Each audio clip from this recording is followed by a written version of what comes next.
Usianya masih belia, tapi cengkok suaranya nggak kalah merdu dengan penyanyi dewasa ya.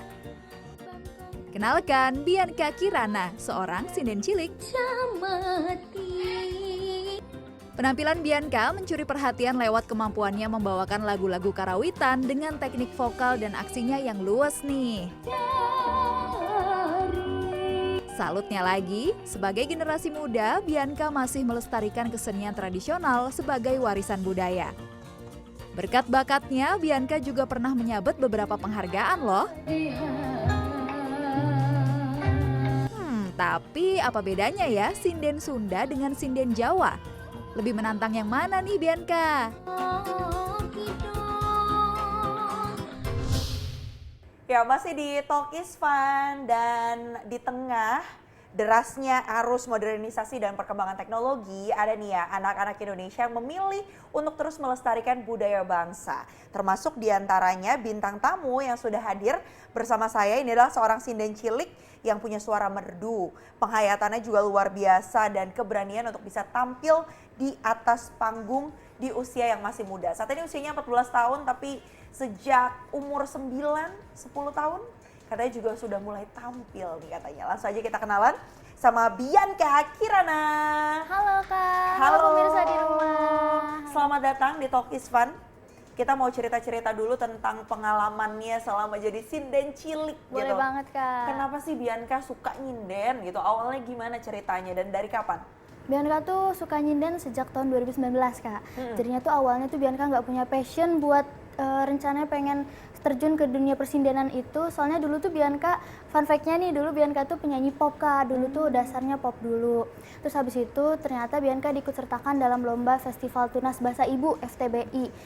Karena kebetulan kita tinggal di Jawa Barat, jadi bahasa ibu kita adalah bahasa Sunda. Jadi lomba itu menggunakan bahasa Sunda sepenuhnya. Waktu itu Bianca memilih cabang lomba yaitu nembang pupuh. Lalu alhamdulillahnya Bianca meraih juara 1 Kak, tingkat Kota Depok. Lalu diberi kesempatan untuk mewakili Kota Depok ke tingkat provinsi begitu. Nah di situ Bianca belum punya guru sinden, jadi masih otodidak semuanya, masih lihat video-video dari YouTube gitu. Jadi belajar sendiri gitu ya. Benar. Tapi bakat dari orang tua gitu, misalnya ada yang pernah nyinden gitu, dari keluarga ada nggak sih? Atau main alat musik? Kalau dari keluarga mungkin ayah sih, ayah memang kayak penyanyi campur sari gitu. Cuman ayah beda suku nih, ayah Jawa, aku Sunda. Nah, bedanya sinden Jawa sama sinden Sunda apa sih? Sinden Jawa itu menurut Bianca lebih nyaring, lebih tegas, dan cengkoknya tuh nggak terlalu keriting kayak sinden Sunda. Kalau sinden Sunda kebalikannya, cengkoknya tuh lebih keriting, lebih banyak. Terus ada rerees, nama tekniknya itu rerees, jadi kayak lenggokan di akhir kalimat gitu. Tapi sebenarnya dua-duanya juga Bianca suka sih sinden Jawa, sinden Sunda, tapi punya ciri khas yang berbeda. Itu yang membedakan. Ciri khasnya beda-beda gitu. Artinya Bianca ini belajar bahasanya dulu atau belajar nyinden dulu? Bianca pribadi lebih dulu belajar tekniknya, belajar teknik sindennya dulu, belajar nadanya, belajar cengkoknya. Baru kemudian Bianca belajar bahasanya. Bianca biasanya tuh suka minta translate ke ayah sama bunda biar Bianca juga paham arti dan makna dari lagu tersebut itu apa. Oh, jadi biar bisa nyanyinya juga sekaligus menghayati Betul gitu banget, ya. Kak. Yang susah apa sih biasanya jadi tantangannya tuh kalau lagi nyinden?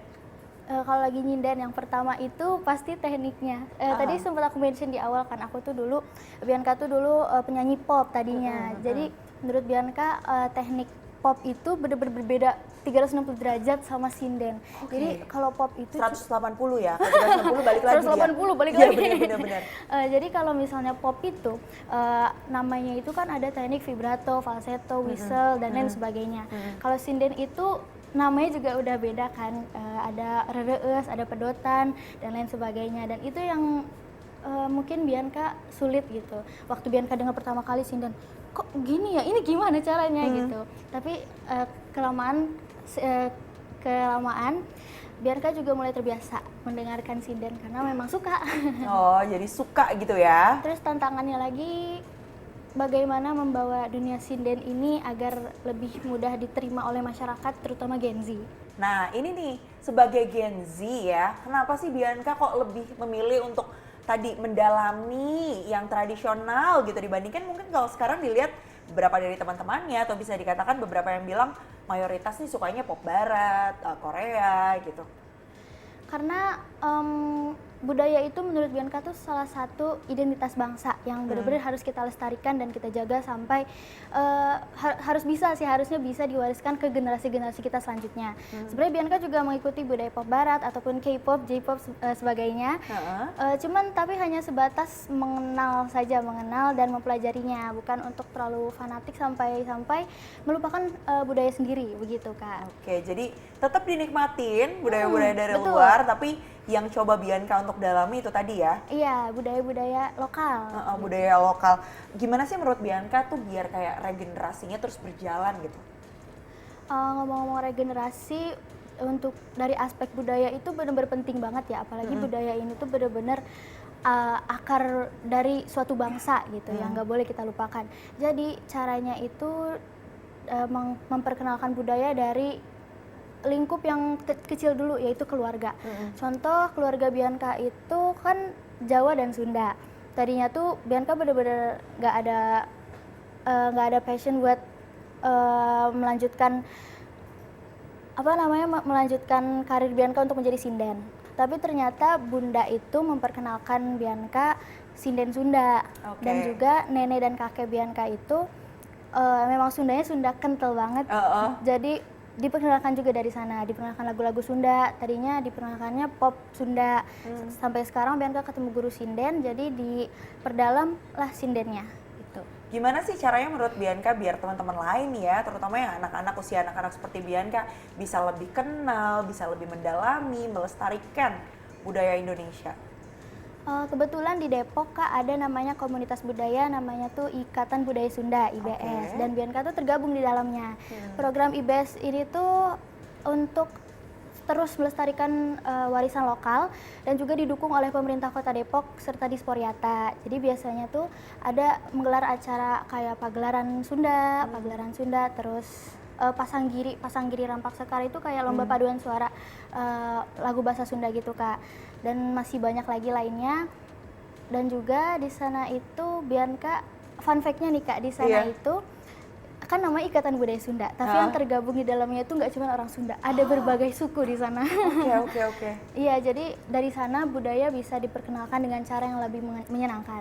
Gitu. Iya, cara memperkenalkan budaya dengan lebih menyenangkan lagi ya. Betul, Tapi Kak. kan biasanya salah satu caranya adalah lewat pertunjukan gitu, misalnya betul. ada gamelan di sana, Betul. ada perannya sinden juga. Nah, menurut Bianca, seberapa signifikan sih peran seorang sinden gitu dalam pertunjukan gamelan yang ada?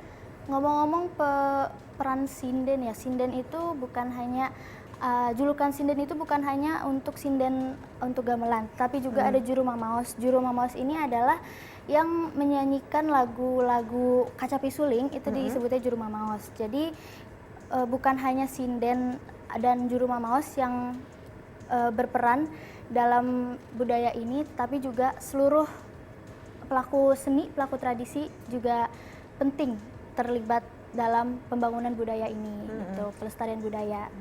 Biasanya kalau misalnya ikut nyanyi gitu ya, jadi sinden, ini nggak sih kerasa terbebani nggak? Atau justru kayak enjoy aja nih kalau misalnya lihat-lihat, kan apalagi yang paling depan ya biasanya, melihat ekspresi para penonton gitu, itu gimana ngadepin groginya gitu? Kalau buat ngadepin grogi sih sejauh ini Bianca gak pernah ngerasa grogi sih, alhamdulillah. Iya. Mungkin kalau misalnya grogi pertama kali awal-awal ada, karena memang baru pertama kali tampil nih sinden gitu. Aduh, ini gimana ya? Takut salah. Tapi ternyata seiring berjalan waktu Bianca juga diterima, jadi Bianca juga nggak terlalu grogi gitu. Latihannya biasanya berapa lama Bianca? Dalam sehari atau seminggu gitu? Pas mau tampil aja sih, misal kayak 2 minggu sebelum tampil itu biasanya Bianca latihan dulu dengan kalau misalnya dengan pemain musiknya itu Bianca biasanya latihan dulu dengan pemain musiknya. Kalau Bianca cuma sendiri nyinden aja nih kayak nanti yang bakal ditampilin, itu Bianca paling cuman buat ngepasin musiknya sama nyanyian Bianca aja, ngepasin tempo sih. Oh, kalau hari-hari gitu misalnya lagi sambil ngobrol gitu misalnya sama Hari-hari. bunda gitu sambil nyinden gitu gak? Hari-hari iya paling sih tiba-tiba keluar aja gitu dari mulut. Oh iya, Lantunan pernah tuh lagi ada. ngobrol terus tiba-tiba nyinden? Nggak dari ngobrol juga sih, paling bangun tidur nih aku mau minum tiba-tiba kok keluar aja ini lantunan sinden gitu. Kalau boleh tanya nih ya, berkah terbesar apa sih yang kira-kira pernah Bianca dapatkan gitu dari menjadi seorang sinden cilik? Alhamdulillah selama Bianca menjalani karir sebagai sinden cilik itu, Bianca sering diundang-undang ke acara-acara pemerintahan. Waktu itu pernah diundang ke salah satu forum musrenbang, itu juga dihadiri oleh Bapak Wali Kota Depok dan pejabat-pejabat daerah lainnya. Terus juga Bianca diundang ke Porseni, Pekan Olahraga Seni, itu dihadiri oleh Bapak Abdul Muti selaku Menteri Mendikdasmen RI. Dan juga Bianca sering diundang ke TV-TV nasional Kak sebagai sebagai branding sinden cilik. Sinden Dan cilik ya? iya, dan itu memotivasi Bianca untuk terus berkarya dan memperdalam dunia sinden gitu. Wah, menginspirasi juga pastinya buat betul. teman-teman yang lain ya. Mungkin masih agak-agak ragu-ragu gitu. Kalau kita bicarakan berarti ini adalah bakatnya Bianca jadi berkat gitu ya. Ada nggak sih pesan-pesan apa yang disampaikan mungkin buat teman-teman? Atau mungkin harapannya Bianca apa sih sebagai seorang sinden cilik? Harapan Bianca semoga teman-teman semua nih Gen Z, seumuran Bianca, sepantaran Bianca, semoga lebih menerima sinden Sunda dan ingin mempelajarinya. Bianca juga masih belajar untuk memperdalami sinden Sunda dan semoga Bianca bisa membawa sinden Sunda ke tingkat yang lebih luas yaitu tingkat internasional. Amin. Itu harapan Bianca dan juga jangan lupa untuk selalu melestarikan budaya Indonesia karena itu adalah bagian dari identitas budaya kita. Wah, menginspirasi sekali. Tapi Bianca punya ini nggak sih penyanyi favorit gitu atau mungkin pesinden favorit? Penyanyi favorit dari genre apa dulu nih Kak? Aku setiap genre berbeda. Coba sebutin yang kira-kira pengen banget nih diajak collab gitu. Nggak harus pesinden juga, kan bisa aja kan? Iya. Digabungin gitu misalnya ada suka tadi penyanyi pop atau apa gitu yang pengen banget diajak Pop. collab. Kalau pop, Bianca suka Kak Mahalini Raharja. Wah. Kalau dangdut, Bianca juga memperdalam lagu dangdut juga. Itu ada Kak Lesti Kejora. Kalau sinden, mungkin itu guru sinden Bianca sendiri. Itu namanya Teh Neneng Fitri. Oh, gitu. Teh Neneng Fitri. Kalau misalnya kita bicara misalnya K-pop atau barat gitu ada nggak sih kayak penyanyi favorit yang pengen banget diajak Band collab? ya, berarti band Boleh, favorit boleh, gitu. Ada Enhypen sama Cortis. Oh, jadi ntar kan sambil retret sambil ini juga nih, Retret. sambil nyinden kan siapa tahu kan? Iya, siapa Nanti tahu. bisa ya.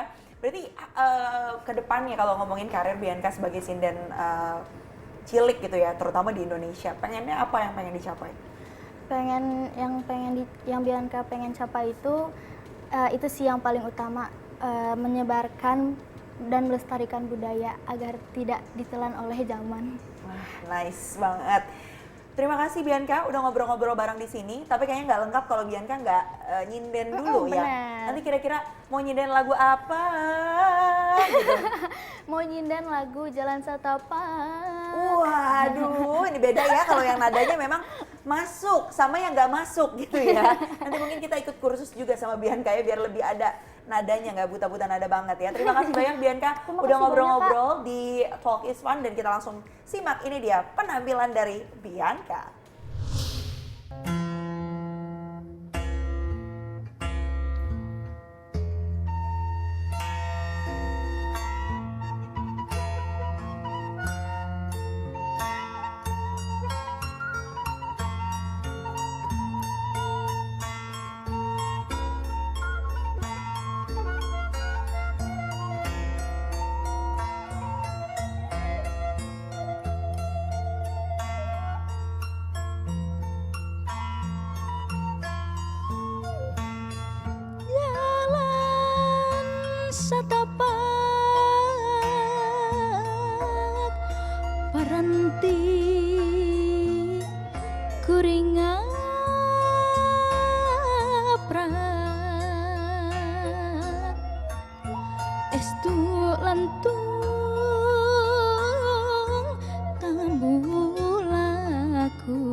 kompetisi apa sih yang udah pernah diikutin? Kalau kompetisi kan ada grup sama solo ya.